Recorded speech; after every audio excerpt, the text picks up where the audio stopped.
இது உங்கள் நம்மா போர்ட்ஃபோலியோஸ். பங்குச்சந்தையில் நஷ்டத்தை தவிர்ப்பது எப்படி? 5 பொன்னான விதிகள்.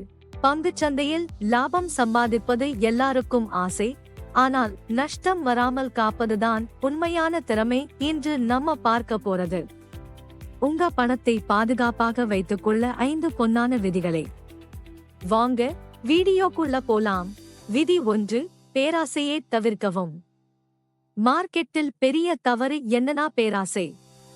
ஒரு பங்கு ஏறிக்கிட்டே இருக்குன்னு தெரிஞ்சதும் இன்னும் ஏறும்னு நினைச்சு உச்சக்கட்ட விலையில வாங்குறதுதான் பல பேர் பண்ற தப்பு. சரியான டார்கெட் ஃபிக்ஸ் பண்ணுங்க. அந்த லாபம் கிடைச்சதும் வெளியேற கத்துக்கோங்க. சந்தையில பேராசை உங்க முதல் எதிரி. விதி 2, ஸ்டாப் லாஸ் கட்டாயம். ஸ்டாப் லாஸ் இல்லாம ட்ரேட் பண்ணுறது சீட் பெல்ட் இல்லாம டிரைவ் பண்ணுற மாதிரி.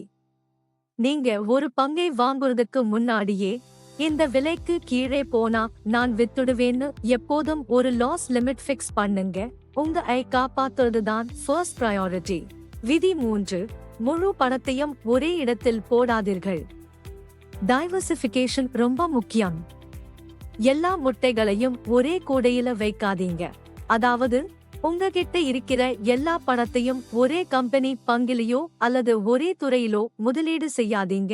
வங்கி, ஐடி, டிஃபென்ஸ் இப்படி பல துறைகளை பிரிச்சு முதலீடு செய்யும் போது ஒரு துறை இறங்கினாலும் மற்றொன்று உங்களை காப்பாற்றும். விதி 4, ரிசர்ச் இல்லாமல் இன்வெஸ்ட் பண்ணாதீர்கள். கத்துக்காம முதலீடு செய்யாதீங்க. மத்தவங்க சொல்றாங்கன்னு பிளைண்ட்லி இன்வெஸ்ட் பண்ணாதீங்க. Company fundamentals, news, performance, company research பண்ணி முதலீடு செய்யுங்க. நாலேஜ் தான் உங்க பிகெஸ்ட் வெப்பன். விதி 5, எமோஷன்ஸை கண்ட்ரோல் பண்ணுங்கள். ஃபியர், கிரீட் இந்த 2 தான் பிகெஸ்ட் எனிமீஸ். 1, பேனிக் ஆகி செல் பண்ணாதீங்க.